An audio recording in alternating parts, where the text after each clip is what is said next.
Hello and welcome to this week's edition of the Dragons Lair podcast, your home all things Dragons RFC and rugby in the region. I'm Jamie and joining me as usual is Gavin Thomas. Gavin, how are we? I'm very well, Jamie, very well prepared for the fine feast of rugby we have this weekend. Makes a change for you to be prepared, Gav. No, only joking, you're always prepared. I know that, you're always prepared. No, I think you were right first time. Okay, so you can find us at all the usual places, Apple Podcasts, Spotify, YouTube. And don't forget to follow us on our social media channels. We're on Facebook and X. Right, so this week then, we are doing a Judgement Day special. So Dragons are facing the Scarlets in Cardiff at the CCS, not the Principality Stadium this year. And we have a Scarlets fan to help us preview that game. So our guest is an academic, a writer, and she has appeared on podcasts such as Rock and Roll and Blood and Mud. It's Burnley's finest, Rhiannon Garth Jones. Welcome to the pod, Rhiannon. How are we? Sorry, I think I'm just going to have to recover from being introduced as an academic and a Scarlets fan.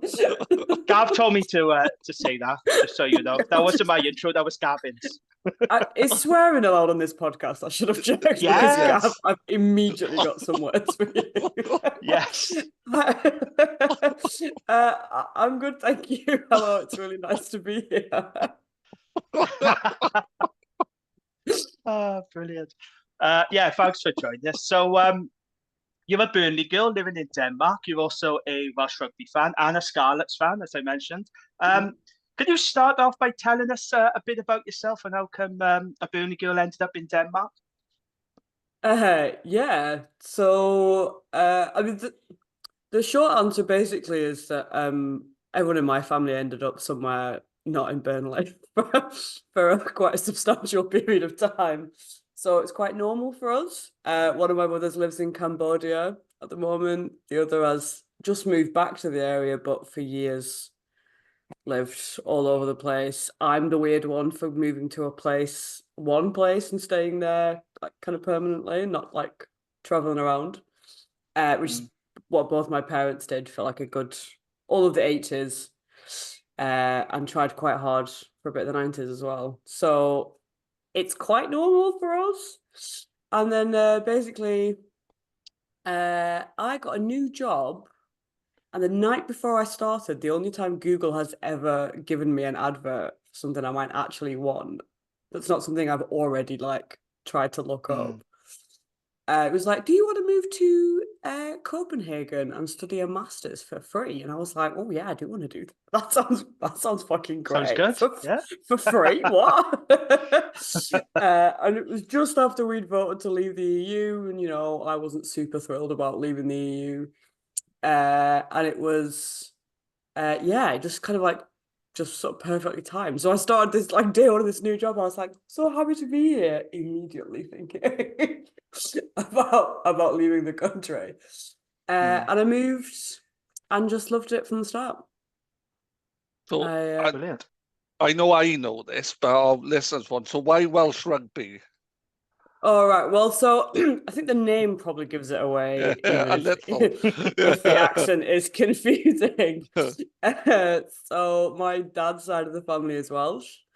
My granddad was he wasn't born in Wales. He moved back, but he moved to Ynys He learned Welsh. He's a Cymraeg speaker, and so obviously rugby union not big around Burnley really, or rugby league. So we grew up, me and my brothers, watching football and cricket because my dad kind of fell out of love with it in the 90s. But my granddad was like, 3 grandchildren that like sport? Fucking great. And so basically every time we went over to visit, we would watch, and we would, as you would imagine, of a man of that generation, we heard a lot about JPR and a lot about Barry John and a lot about the great Llanelli team and the Wales teams of the 70s. And it was just New Zealand. You know what? I heard somebody once told me that, Gav. Yeah. No way. Why didn't they say something? Am I the first person to tell you? You're so lucky you've got a Scarlets fan on the podcast. Finally, you can hear the stories of the glory days. I never knew they beat the All Blacks. So why Scarlets then? So they were my granddad's team. Oh, okay. I think when Welsh Rugby went regional, because obviously there wasn't a team in North Wales, he just went for Scarlets on the basis that they were Llanelli, and if he had to pick one of the others, it would have been them. And so, to be honest, I didn't really follow them when I was younger. I kind of kept an eye on it in the 2010s. I think it wasn't really until he died. I just watched international rugby before that, and then when he died, I was like, well, I've got no one to tell me stuff now. And it's not like he was ever a very reliable source of information on the Wales team. His opinions were dreadful. But I was just sort of like, right, well, I guess I'm going to have to find this stuff out for myself. So I just sort of was like, well, I'll start watching his old team then. It's quite nice, way to kind of remember him. And then I moved to Denmark. That would have been 2017, and had a little bit more spare time on my hands. So I watched a bit more rugby. And also, that was the time, I think in the 2010s, I don't know how you guys felt, but unless you were very, very online, and by that I kind of mean on Reddit, there wasn't a lot of good rugby content that was a step above the news. There was analysis, but also wasn't the Murray Kinsella level of I sort of need a graph to get my head around some of this. Yeah, I think that was a relatively new thing at that point. I used to read Stephen Jones and JBG Thomas and the Western Mail and stuff. Yeah, so my mates would be texting me being like, "Well, yeah, I read this Stuart Barnes article and I think it's wrong. Can you tell me why?" Or I'd read what's his face that I blocked it out of my mind this week, and I'm fine with that. But the lad who should know better because he's actually Welsh, who used to write for The Guardian, who once confused Rhys Patchell and Rhys Priestland. Oh God, yeah, I know who you mean. Yeah, Harry something I want to say he's called. He's not employed anymore. I don't wish him ill or anything, but I don't mind that. Anyway, so there was a period where all of my mates would kind of text me for more in-depth rugby, just information. And I just realised, I was like, the amount of time I spend texting people words, I could just write these words for more people. And I was already a journalist. It's not like I didn't know how to write the words. So I was like, fuck it, I'm just going to write the stuff about Welsh rugby that I would like to read. And if no one's going to write it, I will. At least other people can read it. And so that's what I did. And then I made loads of extra rugby friends, which was very nice. And then Gav, which was less nice. It's lovely, isn't it? What a lovely story. Till the end. So for you, who's the archetypal Scarlets player? So you're not of your granddad's generation, clearly, not of my generation, so you won't remember Leslie players of the 80s and 90s. So for you, who were the players, not growing up because you were an adult, but the players that, first drew you to the Scarlets, made you fall in love with them? He'd long retired by that point, but I think I knew I had watched Stephen Jones play for Scarlets when I wasn't really watching domestic rugby.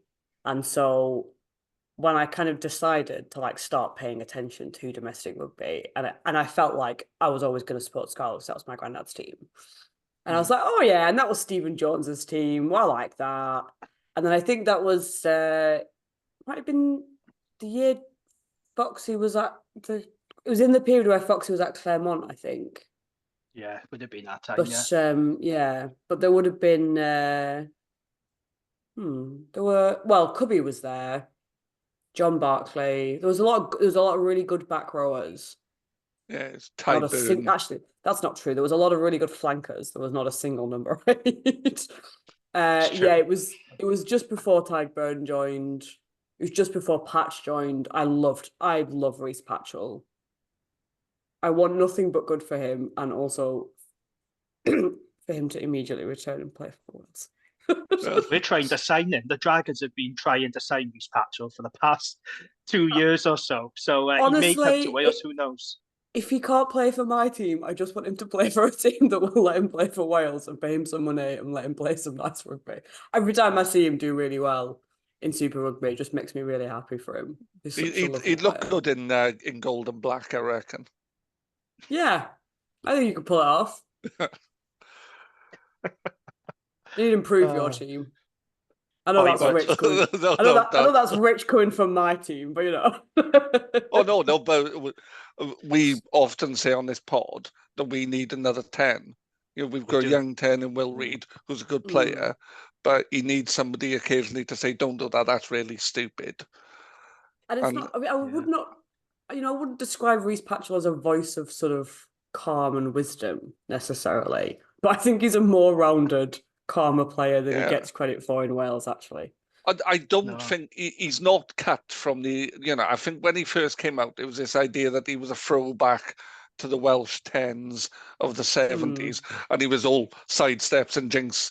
He's not that player. He's not damn bigger by any stretch of the imagination, but he's more in the vein of Gareth Anscombe or Reece Priestland than he is. He's definitely closer to them, yeah.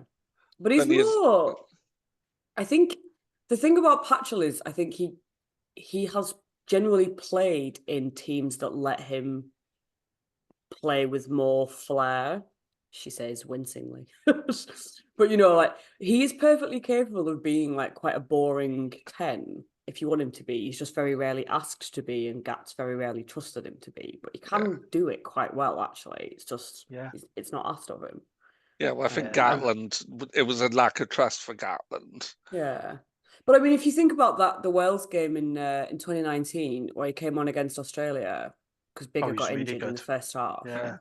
And he was just really composed, actually. And I know it felt for a lot of people, that was the period of watching Wales where I was just incredibly serene, because I had, partly I think because I was writing about it, and it's actually quite difficult to be like really stressed when you're literally taking notes.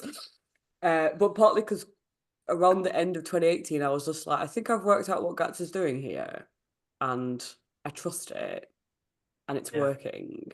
And you just have to believe that the fitness will win. Like, we will win games for the fitnesses. So it doesn't matter if it's really stressful on 78 minutes, because when it comes to 80 minutes, we'll be fine. So that Wales-Australia game in the World Cup, almost everyone else was really, really stressed watching it. And I was like, no, it's going to be fine. It's working. We're running them off the park. They are getting more and more tired. We look really calm. It's not going to be a problem. But I thought Patch was perfect for that. He just sort of came on actually and was really calm and did all the same stuff that Big had been doing. Put the ball in the corner, dropped a goal every time he could, like, thought it might be on. And he could have been more of that kind of player, I think, if he'd been asked of him.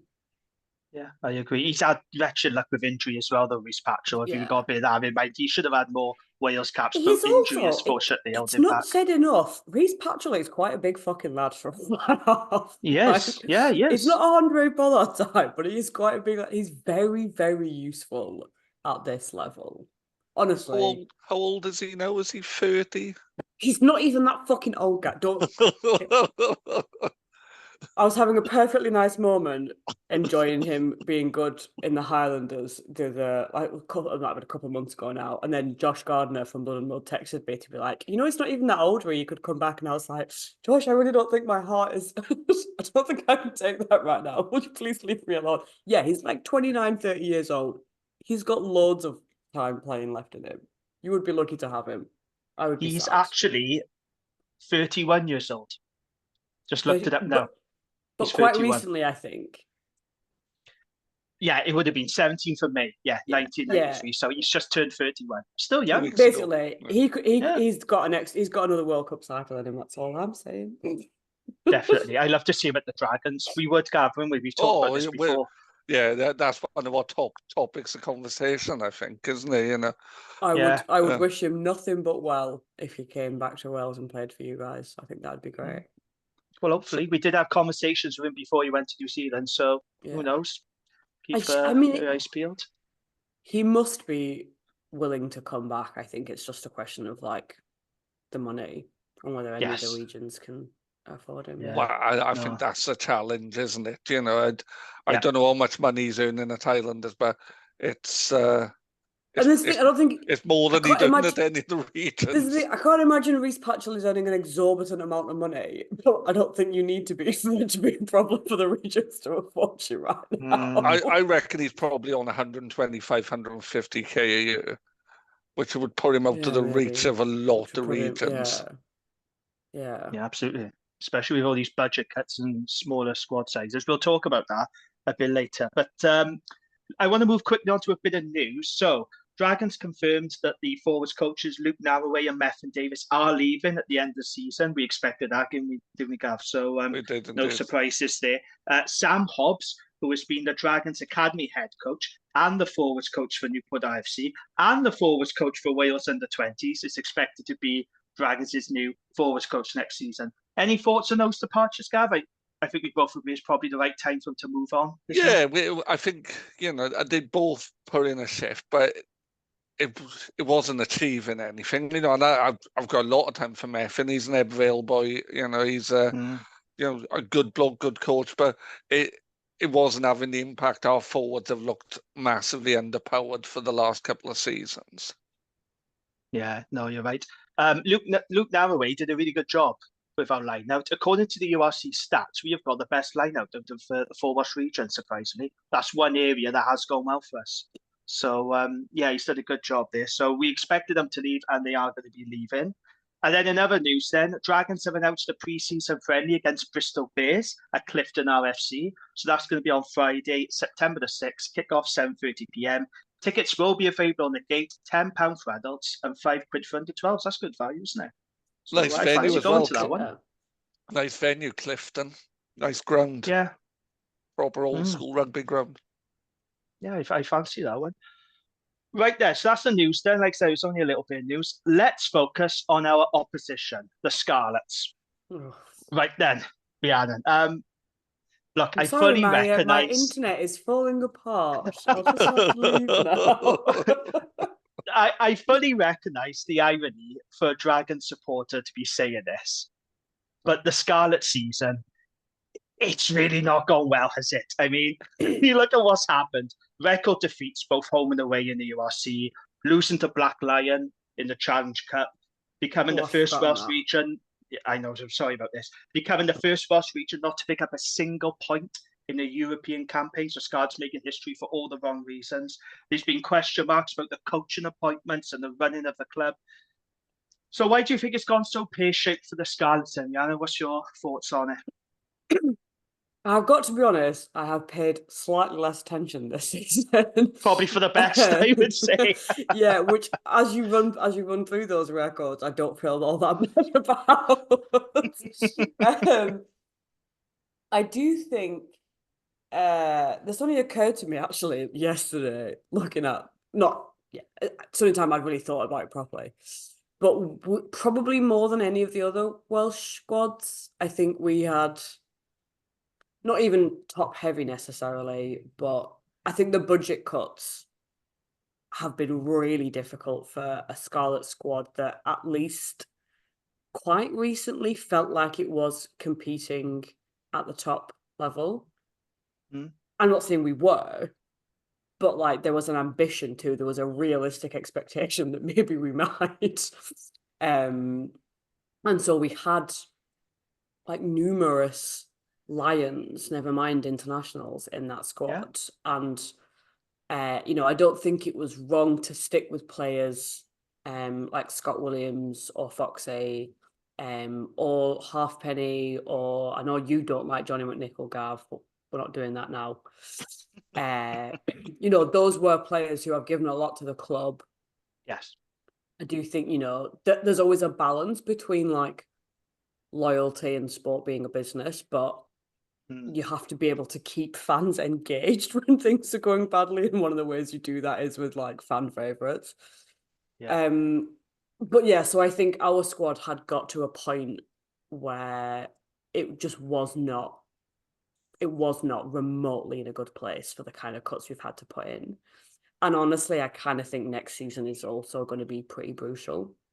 Maybe slightly better for the experience that a lot of the younger players have got this season. But I would expect next season to Maybe we'll beat Black Lion next season. That'd be nice. But I don't, I don't feel super optimistic about the fixtures that I'll be tuning in for.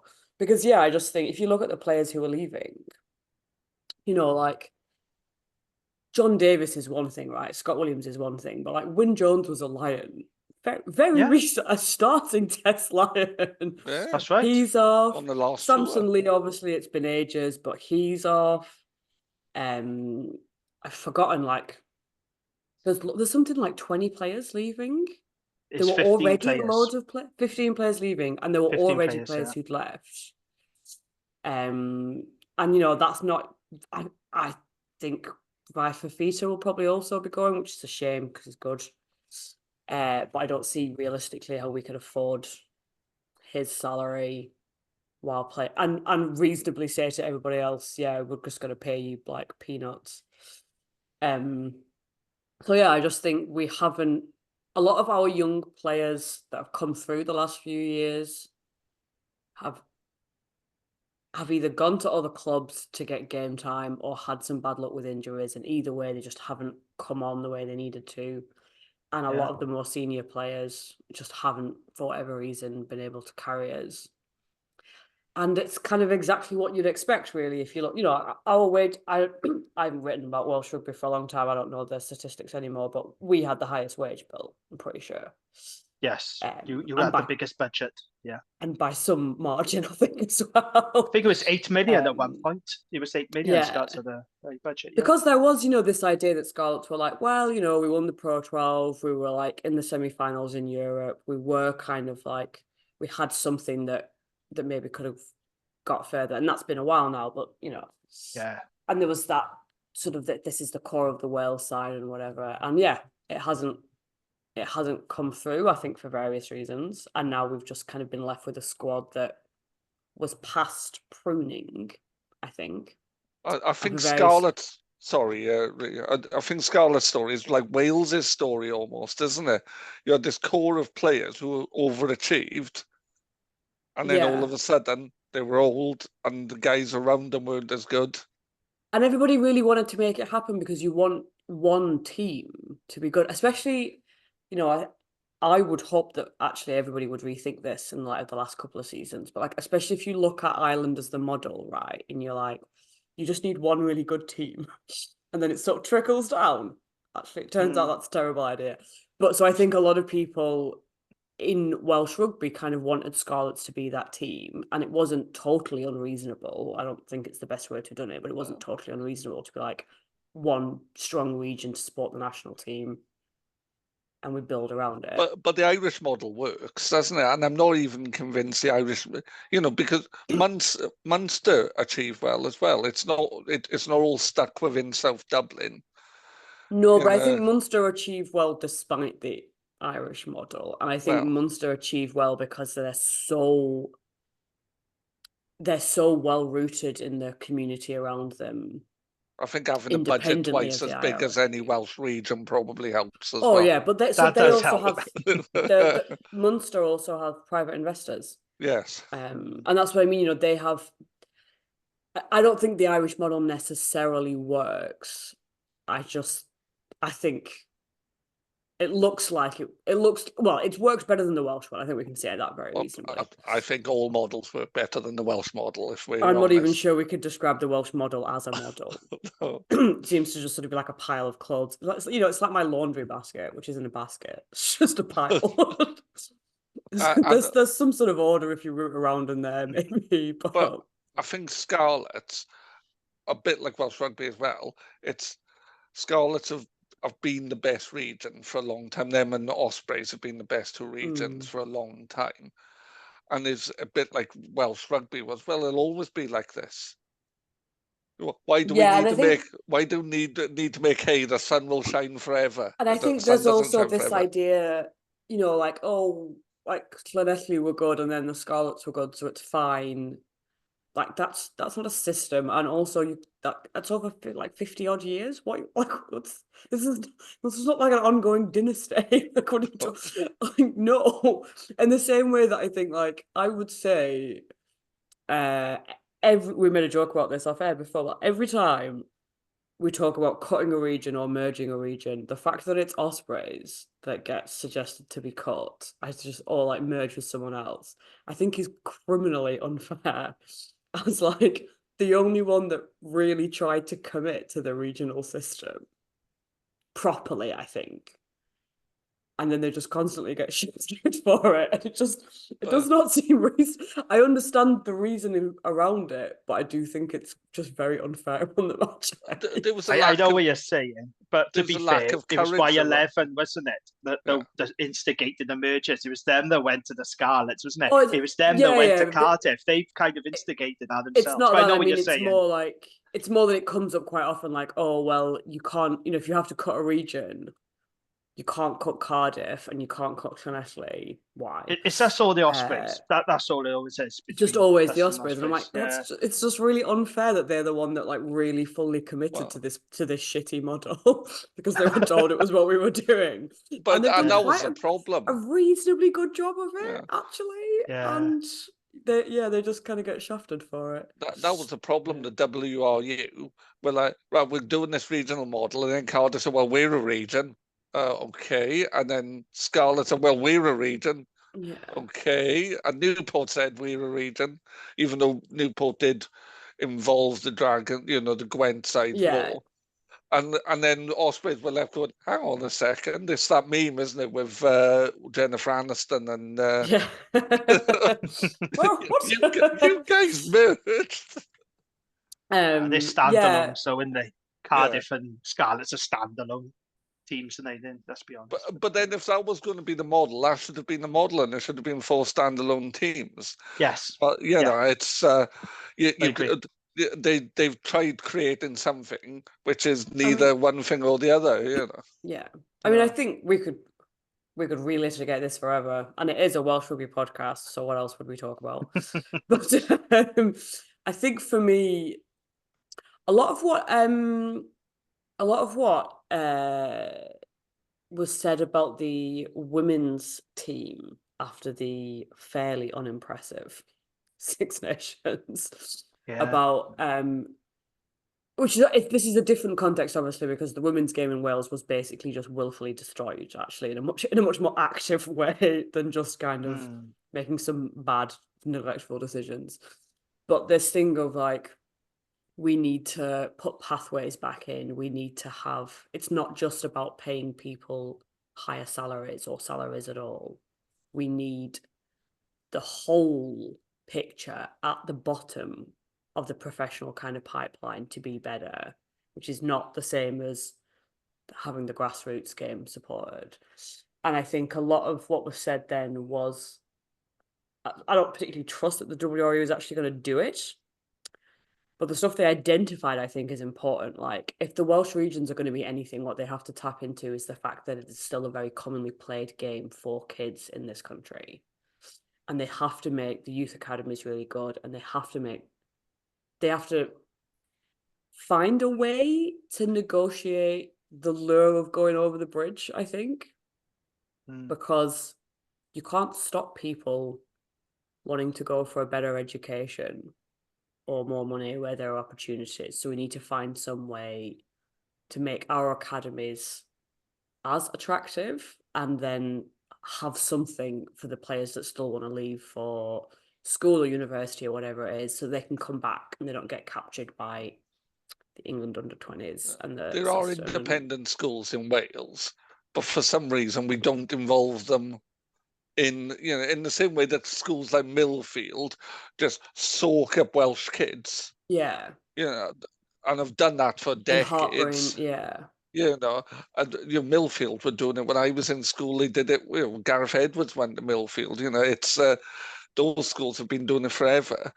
There are Welsh independent schools, but we don't seem to use them. And if you look at the Leinster model, which is, but there's also, I mean, I think the Leinster model is the cluster of private schools that they have in Dublin is absolutely unreal. Like Wales, and the thing is, Wales culturally couldn't create this, and I'm not sure it's never seemed to me that saying to a lot of kind of Welsh 14, 15, 16-year-olds, you can go to this Welsh independent school as part of your rugby contract would necessarily be that appealing to them. Like, a lot of players do go to the English schools across the border, obviously, but an awful lot don't, I think. Because I'm not sure that culturally it's that appealing to everyone. We need to have more than one thing, is what I'm saying. There I don't needs know to be. if you were in a comp in Merthyr or Aberdeen, and Oh someone yeah, said, no, I'm not. you can come to this I'm nice not over school. idealizing the quality of state education in South Wales. Don't get me wrong.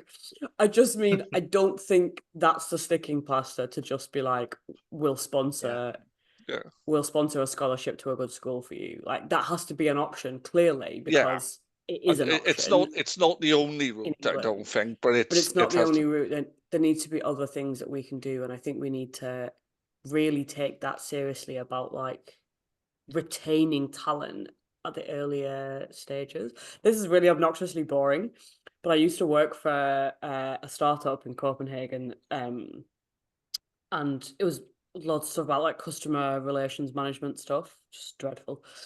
Lovely people, boring content. But one of the things they're obsessed with, right, is like you have to find ways to retain people, and you need different options for that. And that is a much better model than just bringing in new people all the time. And I think actually there's an element of this, like we need to look at 14 to 21, why are players leaving in the men and the women's game, and how can we keep them? That's not just the salaries, because there are an awful lot, I think, of players who are more than good enough, who would be willing to play for not very much money, actually, by rugby standards, for the Welsh regional sides, because they want to play for their team.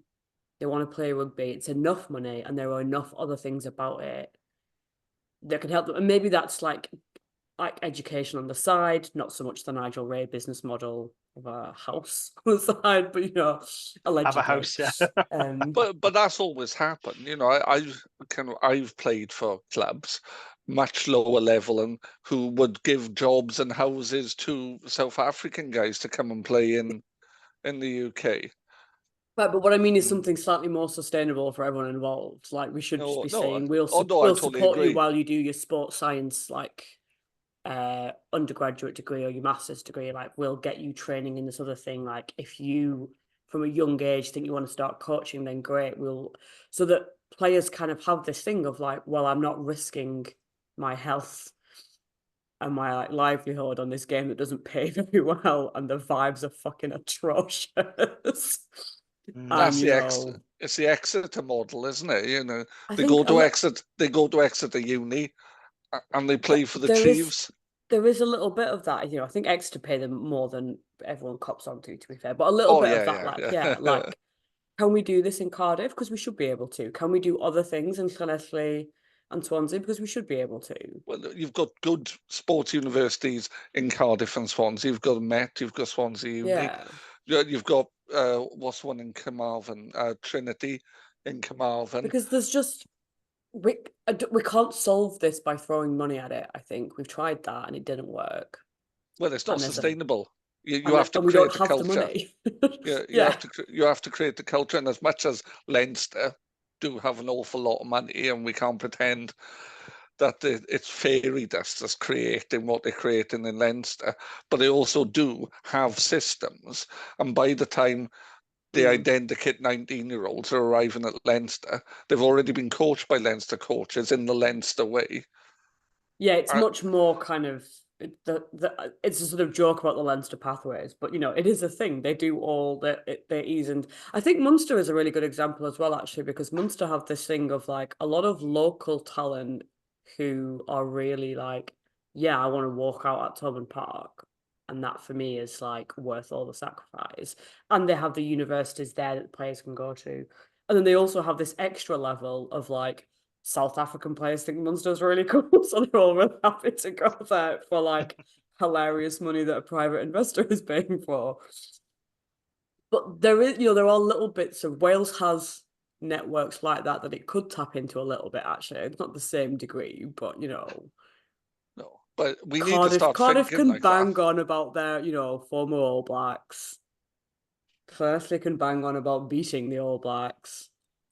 I'm sure Dragons have the Falatau family. Newport beat the All Blacks as well.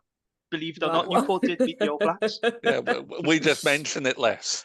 You just mentioned it, Yes. lads. I actually didn't know that. I was trying to give you that. Sadly, Um, the wider Falatau family all went to other places. You know, two of they them did, yeah. two of them played for England, and But what I mean Yeah. is, rugby does have a Welsh rugby has a cultural cachet in other places, Of actually, and I think we course, could yeah. start saying, like, you know, we want young squads of like mostly local players, and we're going to try and supplement that as much as we can with kind of like players in the sort of Hadley Parks or Johnny McNick model of like, I want something a bit wider than Super Rugby. I'm willing to come over here for like a year or two to see Europe and kind of layer the teams with stuff like that. And also, I mean, I thought this at the start of the season, and clearly Scarlets did not take my opinion on board. But I honestly think all the Welsh regions should just be like, for the next 2 seasons, we just sack off the Irk, basically, and we focus on Europe, and we try and have like some magic for the fans and some kind of like. I thought you were going to suggest joining. I did as It's well. I just was a- shocked. I thought she was going to say join an Anglo-Welsh league. I wasn't expecting that opinion. What do you think of the Irk, though, Rhiannon, as a product? Do you like it? Do you buy into it? I Having think some it's a Africans good. on I board? think it's a good league. It's irritatingly hard to watch from over here, but I suppose expat fans in Denmark aren't their primary model. No. I think it's quite fun. I think it's a little bit. It can be a little bit chaotic. You can't really dip in and out of it, or you can either commit to it fully or dip in very lightly. I kind of think you can't kind of half-ass it, because then you're just like, oh no, everything's changed. Like, I thought Benetton were top of the league, and while that did seem weird, it was also a thing. And like, now what's happened? But I think it's quite good. I think the problem for the Welsh regions is always going to be the same. Like, we're not good enough to win it, and therefore it's quite underwhelming. But we were good enough to win it and have won it. So it's about how some of we us do. have, yeah. Well, we nearly did Thank win you. it. We came second once. Yeah. Early 2000s, but still. We won it twice and came second. Yeah, you won the Twice. first Celtic League, didn't you? Was it Yeah. 2004? And then you won it, 2005, obviously, Pro 12. Yeah. And then came second the year after. But what I mean is, I think, so this is the thing I say as a Burnley fan, right? As a Burnley football fan. Commiserations on your relegation, by the way. I'm sorry about Vincent Kompany. He's gone to Bayern Munich, hasn't he? Yeah. A little bit soon for him, I think, although it's also quite clear that he is that caliber of manager in the future. I don't think that's a mad appointment right now, I think, though. I was surprised, I have to be honest. I thought he was a little bit smarter, and I thought he would have stayed at Burnley for another season at least, or like another season and a half, really. But it's quite hard to turn down, and I think he does know the German league. I mean, yeah, it's a weird one. We all thought he would leave easily within 4 years, and last season was not the one that's just finished. The previous one was the like championship season. Yeah, the championship season was extraordinary. So I think most Burnley fans are kind of like, well, we'll take it because that was really great. After 10 years of like quite miserable rugby, football. Sorry, but so what I was going to say is what my back to the topic. Well, so something that quite a lot of Burnley fans, most Burnley fans I speak to, whether I know them well or not, have said prior to that company season in the championship was what they really wanted was a cup run, because we spent every season slugging it out, avoiding relegation by the skin of our teeth, playing quite boring football. And there was just no joy in the season at all. And when Dyche was the manager, he would always sacrifice the League Cup and the FA Cup. I don't know what they call those now, and I don't care. That's what they're called. He would always sacrifice them for the relegation fight. I think that was understandable, but it was quite miserable. And so I think it struck me immediately when they announced about cutting the budgets. There's no way any of the regions can compete on two fronts with those squads, because they haven't been able to compete on two fronts with the squads they had before, apart from one season for the Scarlets. Yeah. And so I think rather than focus on the league and sacrifice the cup, I don't know why we aren't focusing on the cup actually and sacrificing the league, at least for a few seasons. So the fans get some magic, the players get some like experience of winning. I understand what you're saying. I understand what you're saying, but I don't even think we've got the squads, even if we just focused on Europe. I don't think any of the Welsh regions have got the squad. No. Don't get me wrong, but like Ospreys actually if Ospreys had fought on one front this season, they could have put something together. Maybe. And the fact that they kind of were just about good enough to try both, then really fucked them with the squad that they had. But I think if they'd got into the season and that, like a magic ball and been like, here's where we'll be in February, let's just pick one or the other, they could have made a semi-final or a final, and they wouldn't have beat the Sharks. They wouldn't have won the thing. But a cup run to the final is not a nothing thing, actually. No. And we said the same about Dragons, didn't we, Jamie? Like, it'd be nice to have a cup Think run. how much Cardiff fans loved their little kiddie cup win a few years ago. It was so nice for them. But that's it, though, isn't it? Because I get what you're saying, though, because it's highly likely that all four Welsh regions are going to be in the Challenge Cup next season, the second tier. And let's be honest, we have got more of a chance of success in that. Because as you mentioned, Cardiff have won the Challenge Cup twice. Yeah. I think Ospreys could go deep. I think all four teams could go deep in that competition. So yeah, there is more of a chance, isn't it, in the Challenge Cup? Of course it's not a serious competition. Of course it's slightly undignified to be like, I'd love to sack off the league just a and prioritise the like tier 2 tournament. Like, yeah, it's a little bit undignified. Have you looked at Welsh rugby? Everything about it is undignified. There is no dignity to be found here. We might as well just face what we have. But that's where we are, though, isn't it? Yeah, that's where we are. It's not even just a flippant thing of like, like if you think about Italy men and the conversations that we've been having relentlessly for the last 5 years of like, is it better to give young players the experience if the experience is primarily losing? And I think the thing is about like a lot of those Italy players is like, it ignored the fact that they spent a lot of time winning at the age grade levels, and it ignored the fact that they like actually did win for Benetton, quite a lot of them, quite often, or the French teams. So they weren't just entirely losing. The Welsh players are basically entirely losing at this point. All of their experience is getting record points things put on them, or in the case of Ospreys, like knowing that they're good enough on the day, but not having the squad for it to really be their day when it matters. And I just think we could say to the players, like, look, we're gonna give everything we have for Europe for the next 2 seasons, and you guys are gonna get the experience of playing against some really cool teams and some really cool players, and hopefully we will win enough games that we make the knockouts and we get some experience in these young players that also involves winning. Like we give them some experience that doesn't send them to a therapist for the stuff we've put them through. It won't be for everyone. All 4 teams probably can't do it. But I genuinely think, certainly if I were if for my sins I were a Cardiff Blues fan or Dragons, or as I'm a Scarlets, I'd be quite happy with the coaches just saying, we're going to focus on Europe and really try and get these players up to scratch, and then we will come back to the Irk when we've got the actual capacity to do it. Like we've got players who played games, and we've got some money to buy in the extra players, and we've created squads so we know what we need, rather than this kind of free fall cutting off bricks from your leg as you fly out of an airplane approach that we're taking at the moment. It's a tough league, though, isn't it, the URC? And for all the criticism it gets, it does get a lot of criticism. It's URC, a good league, I think. Since the South Africans especially came into it, it's bloody tough. There are no easy games now in the URC, and our Welsh regions are really struggling to keep up. Even Scarlets beat Zebra.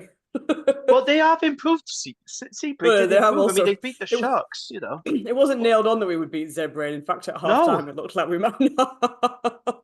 It's a tough old league.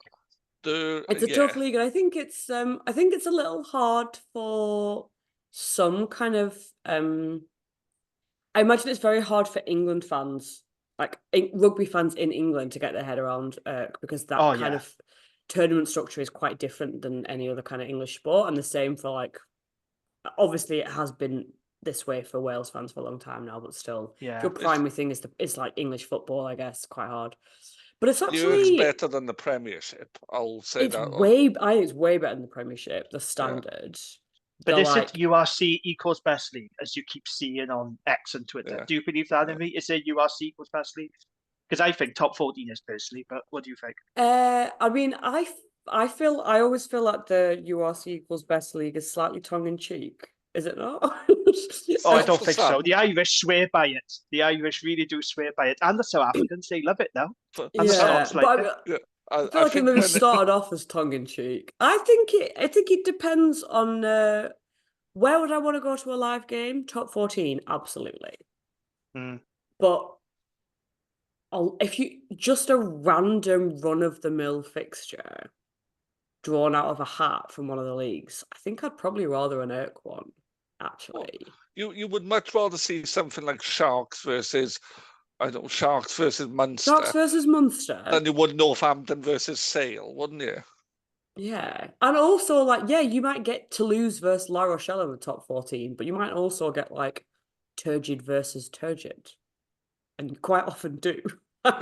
Those are, you know, it's like if you get Toulon versus Montpellier, that could be a very hard game to watch in France. Like, so I think it sort of depends what you want.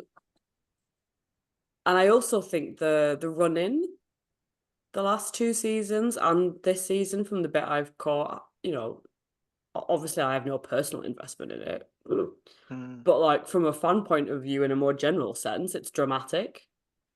Yeah, it's interesting, the playoffs and everything now, isn't it? You know, anyone doing it now. It's dramatic. It's not kind of you know, it's not that, oh well, we just know that Toulouse and Saracens are going to be in the top 4 sort of thing. It's not. The players you see are really good.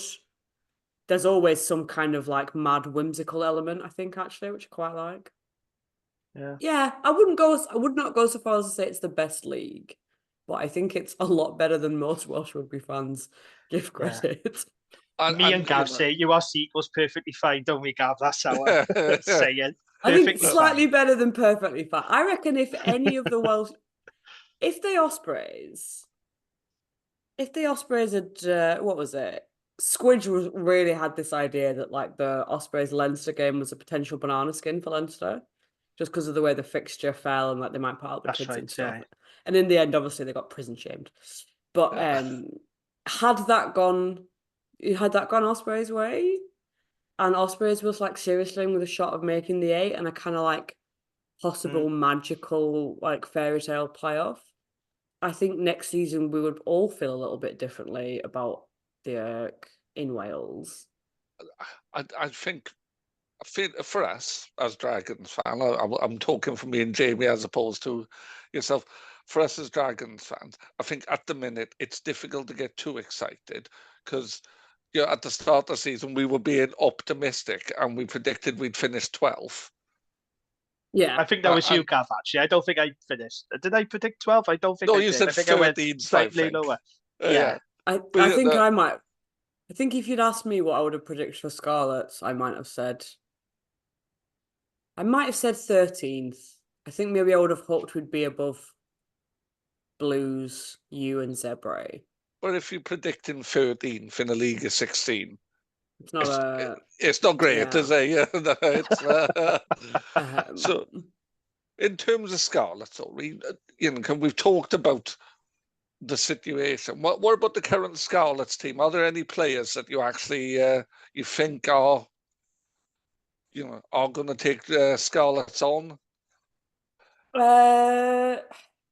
Yes, I think I like Dan Davis. I think he hasn't kicked on the way we hoped he would, when we let Jack Morgan go to the Ospreys, which was a decision I found very stressful. But I do like Dan Davis. I think he's had some really bad luck with injury, but I think he still could be a very good player. I think, young Yohan Lloyd, who's not that young anymore, and young Sam C, who's also not that young anymore, are exciting players if we can give them a pack. And a I brain. think that'll be interesting. If either of them had a brain, it would help. I'm sort of actually fine with them not having a brain. Oh, there's one brain that they borrowed, but they loaned each other. The problem, I think, is the scrum half not having a brain. And to that end, it does upset me that Kieran Hardy's going and Gareth Davis is staying. But I think if we had a slightly more effective pack, I like Joe Roberts. I think he's a lovely player, actually. Yeah. I've only seen a little bit of the lad that we've signed from Nottingham, who they're sort of trying to hype. Ellis Mee. Ellis Mee. Welsh qualified.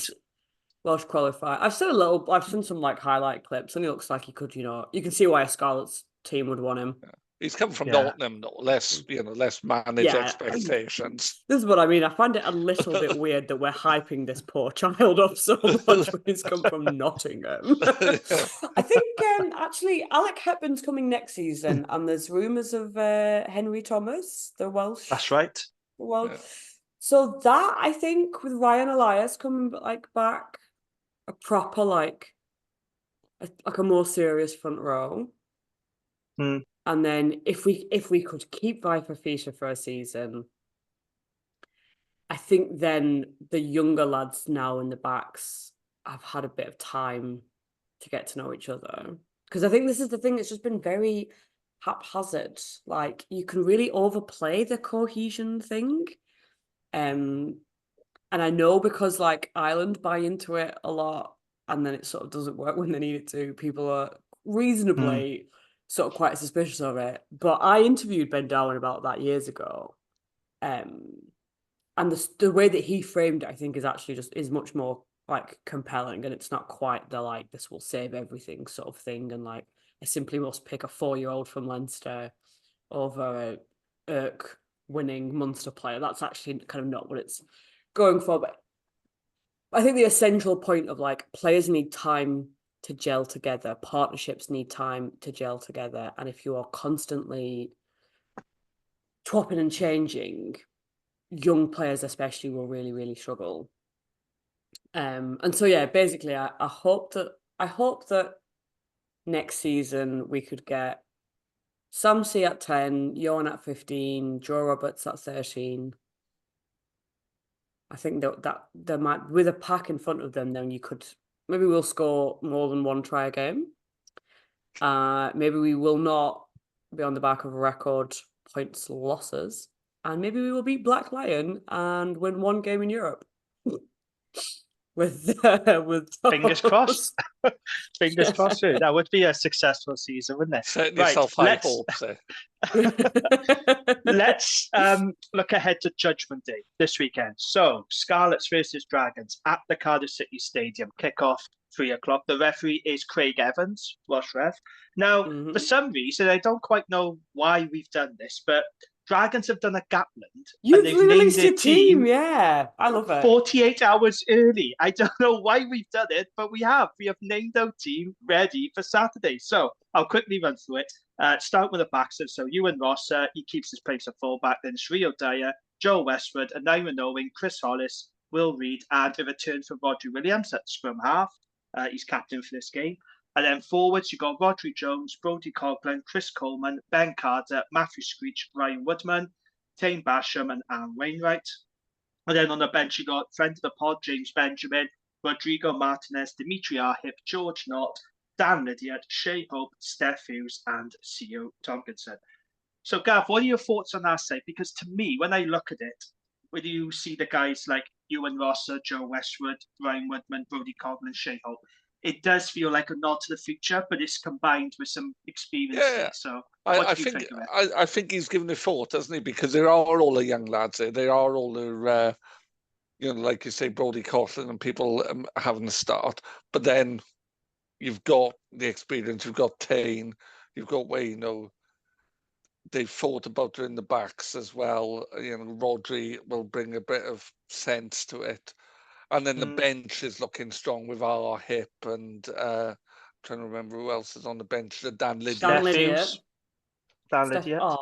Steph Former Hughes. Scarlets, remember him? Yeah, Steph Hughes.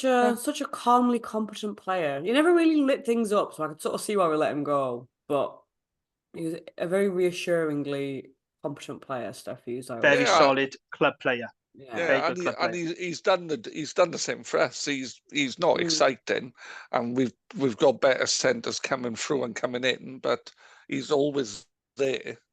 But he's not gonna fuck it up for you, which in a Welsh region is actually not. We'll do that ourselves. We find other ways of doing that after we hit the Dragons. Oh, yeah. Our absolute unwillingness to show any form of self-discipline is our greatest. Yeah, I've got to say I've paid even less attention to the Dragon season than the Scarlets, but the things I have seen have not filled me with confidence. But we are our own worst enemies. That's the problem. We make so many mistakes. Yeah. Well, because again, it's a young team and they panic and discipline is... It's easy to say you've got to be more disciplined because obviously it's like a sort of bare minimum requirement, but also like discipline requires you lose your discipline when other things are going badly. And the point that's always missed where our discipline's not good enough, there are times, not like the stupid stuff, like Dane Blacker's yellow card or red card the other week, kicking the ball at the worst point, yellow when he kicked the ball away.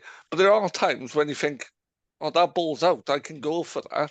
And your brain kicks in, and instinct kicks in, and you go for a ball, and then all of a sudden there's a whistle, and the arm's up, and you're like, "Oh Christ!" So apparently it was. He slapped the ball out of Tipuric's hands, didn't he? Blacker. He came in from an offside position. He slapped the ball out of Tipuric's hands. Really, really stupid. I don't know why he did it, but it's things like that that let us down.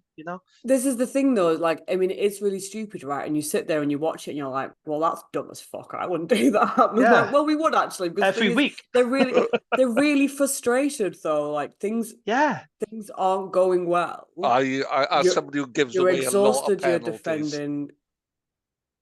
I would definitely lose my temper and do something dumb like that if I had to play in the Dragons team or the Scarlets team. Like it's both. There's a reason I'm not a professional rugby player. Obviously, we should expect more from them. But I do think there is a discipline is both. That's the thing you can kind of control, and it's like fitness. We should be sort of saying to teams like the bare minimum here is that you're fit enough and you don't do stupid shit.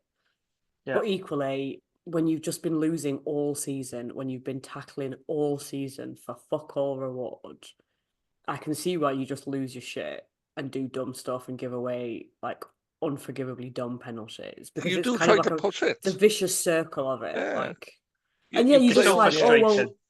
What's the loss here? Like, we're going to lose another game. Like, if I pull this off, maybe we win. If I don't, we were going to lose anyway. Like, there's but that's the problem.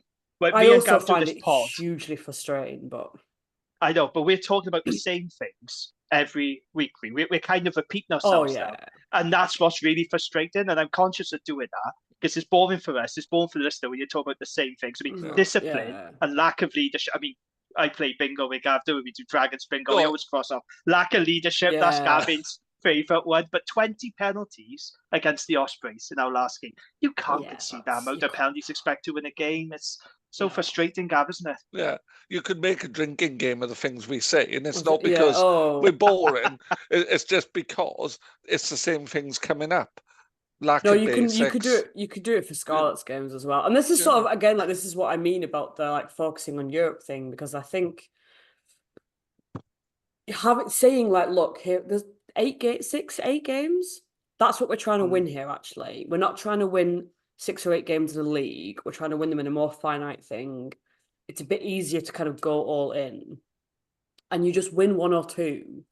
And then it rolls through that. We know momentum's an overrated thing, but like good vibes do help with stuff like discipline, actually, and winning a few games in a row rather than like 3 over the course of a season.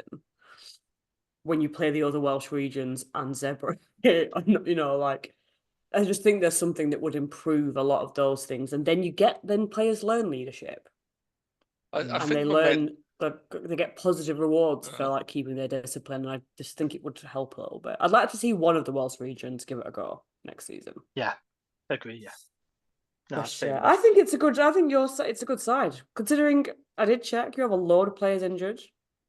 But that's been a problem all season. We've had wretched luck with injuries. We've had a small squad. 20 injuries most weeks all season. I mean, welcome to a week.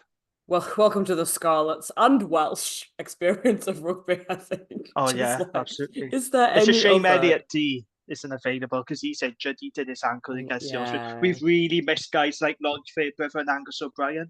You know, they're really important players for us, but it has been a bit of a struggle. Have you ever been to Judgement Day, by any chance? No, I was going to go COVID year, and obviously did not. Nope. And then I did think about it this year, but I didn't know when the whole like finishing the PhD thing would be. So I just kind of, I would like to go, although I always feel like the vibes are actually really depressing. It does feel a bit like that this year, particularly with the doom and gloom around Welsh rugby, the fact that all 4 sides, I mean, apart from Ospreys have done well, but, you know, we are in that slump. The general kind of nothing to play for. Also, Scarlets seem to be consistently bad on Judgement Day. That's good news for us. We must have won some games on Judgement Day, but like I associate Judgement Day with Scarlets losing and losing to Dragons, which I don't enjoy. But no, I would kind of like to go maybe next season, just because I think it's a really nice. Everybody can get together in the city sort of thing. That's the idea of it is really good. I think. Yeah. And that's what we're doing, Gav, isn't it? We're going to meet up. Yeah, we are indeed, and I'm trying to arrange to meet with Grav from Rock and Roll as well. It'll be Welsh rugby podcasters. Yeah. No, I would love to try and do something. I also really wanted to get over for Wales versus Italy women actually in the Six Nations, but exactly the same problem.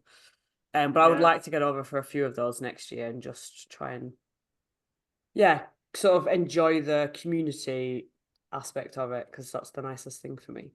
Yeah, it's a good day out. Like if you're meeting up with friends, it is a good day out, even though it will be a bit of a doom and gloom surrounding Welsh rugby. It's what you make of it, isn't it? You know, if you with and I think it's reasonably priced as well. I think it cost me 55 quid for me and my boy, you know, to watch two games of professional rugby. Like, you know, and it's costing us 140 to watch 2 games, the Wales, South Africa, Barbarians, Fiji games. And I know which ones are going to be slightly less painful. Yeah, absolutely. So, Gav, Dragons have the opportunity to do the double over the Scarlets, because they did beat them on New Year's Day at Rodney Gray. I don't know if you remember, Sam Costello missed the conversion right in front of the post. Which proved to be. I'd completely blanked it from my mind, so thank you for bringing it back to me.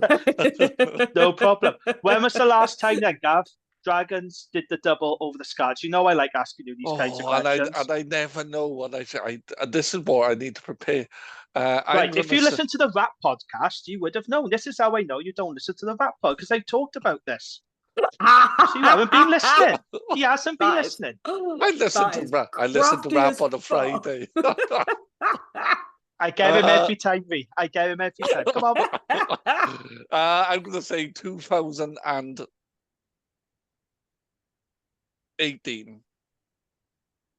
Rhi, do you want to guess? When was the last time Dragons did the double over the Scarlets? What year? I think it's more recent. I think maybe 2021.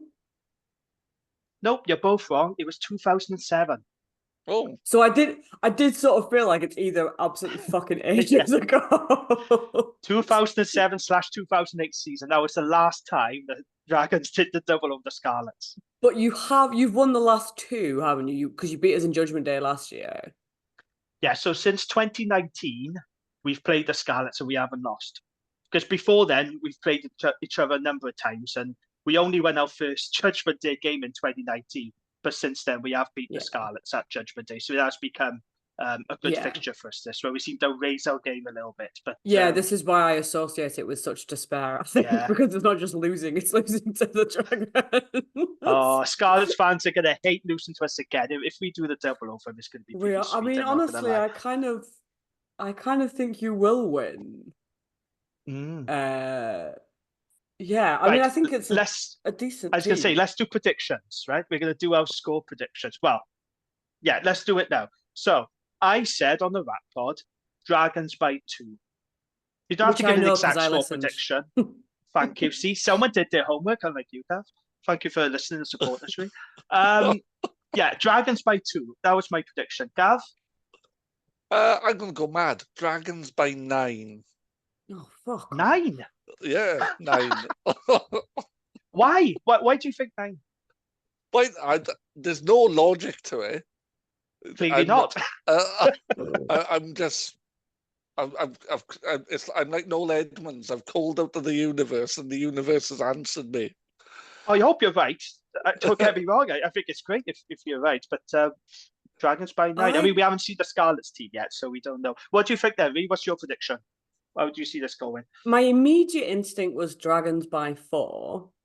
But I think I wouldn't go as far as Gav, but I think up to Dragons by 6. I think it's a sort of silly pop psychology thing, but I always love Gatlin naming the team early because I felt like it just indicated such confidence in the camp and the team, and a little bit feel just Dragons. I think you keep beating us on Judgment Day. You beat us earlier in the season. It's not like either is a very good, but you guys feel like you're going into it with a little bit more like, we know how to win this game sort of thing. And I don't think Scarlets will, so...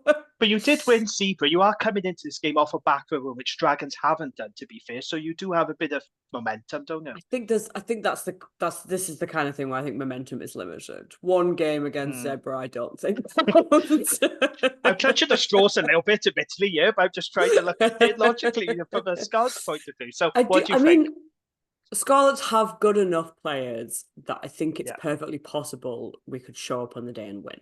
Oh yeah, I would agree with that. I think it's very likely. I think Dragons by 4 is more likely than a Scarlets win. Wow, a full house. If Sam Costello wants to do a full house to redeem himself, that'd be nice. I'm actually going to watch the rugby this weekend, so...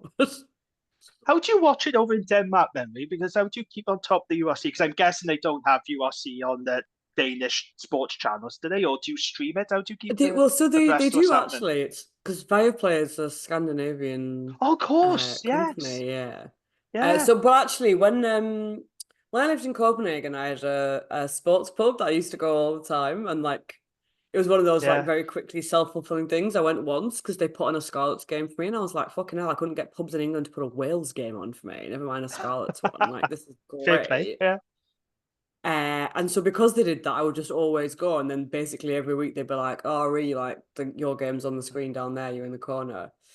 So I always used to kind of watch games there, unless I was not well enough to go out.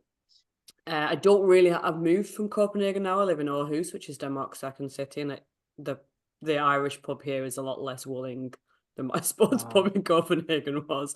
So they put Europe on, and they'll put the knockouts on, but I have to basically get a kind of. There's literally nothing else on in the sporting world. What about Six Nations? Can you get Six Nations on? Yeah, I always go to watch Six Nations. Yeah. There's loads of pubs will show that. That's fine. Oh, that's good. But the club rugby, but it's not Europe, is a lot harder to get in this city. So I usually just watch it on the laptop. I had wondered. Do you know, I've always wanted to go to Denmark, right? And every time I tell people I really want to go, they all say the same thing to me. People say, "Oh, but it's very expensive." Is it true? It is very expensive. It is very expensive, to be fair. Okay. But it's one of those where it's like, well, it's not expensive if you live here because you get paid. Okay. So what I would say is it's not like living in London where the cost of living and your salaries just don't really overlap and didn't even really Yeah. like 7 years ago when I lived in London, like even before the last few years. Mm. Whereas Denmark, it is expensive to visit, but to actually live Yeah. here, it's fine. Like, Yeah. I don't make a lot of money by their standards, and I make more than enough. Like, I have a much. So yeah, basically, if you ever do visit, you want to let me know, and I'll tell you where all the cheap places are. Oh, brilliant. Any Weatherspoons over there in Denmark by any chance? No? There is not a Weatherspoons, no. We do have some. They have a whole series of. It is legal to smoke here in some places inside. Okay. Mm. And the places where it's legal to smoke basically are the really cheap places, so it's like £3 for a beer. So if you don't mind all of your clothes stinking of smoke and your eyes hurting the next morning, then there's plenty of cheap places actually. But there's also some other. I'll send you to the good pubs if you ever come over. Oh, please do. Have you ever been to Denmark, Gav? I haven't. No. It's very Team expensive. trip. It's very expensive. It is one of the first things that people always ask me as well, and I'm like, yes, it is. Every But time I mention like, people who go to Denmark, I'm like, oh, it's very expensive, mate. It's Yeah. really expensive out there. But I've I do want to go. been to Sweden, which was eye-wateringly expensive. Sweden, I think, is a little bit cheaper than Denmark. Norway will make you just cry and never recover. Although Sweden is a little bit cheaper compared with Denmark, I think. Like in terms of the currencies, I don't know how it would work with the pound. It's also easier to buy booze in Denmark than Sweden and Norway. They have some very strange rules about alcohol purchasing there. Oh, so okay. mine's the party Scandinavian country. Just invest your money in something that's not Welsh rugby. My club and then when you reap your fortune, you can come out for 3 days on the lash in Denmark. My club got offered to play a Danish club about 5-6 years ago, and the lads were like, I think it'd be a really good idea. I said, right, you are aware that it's about £6-7 a beer, and you complained about paying £4 a beer. Yeah. And It's a bit more these days as well. We might not go there then. Hey, can I just say, a mate of mine is playing. Mate is a slight stretch, but I'm going to claim her. Is playing sevens for Denmark women. She really? played earlier this month. I've forgotten which weekend it was in the little like Nordic tournament. But I think she's also going to play later this year in the like Euros sort of version as well. It's really cool.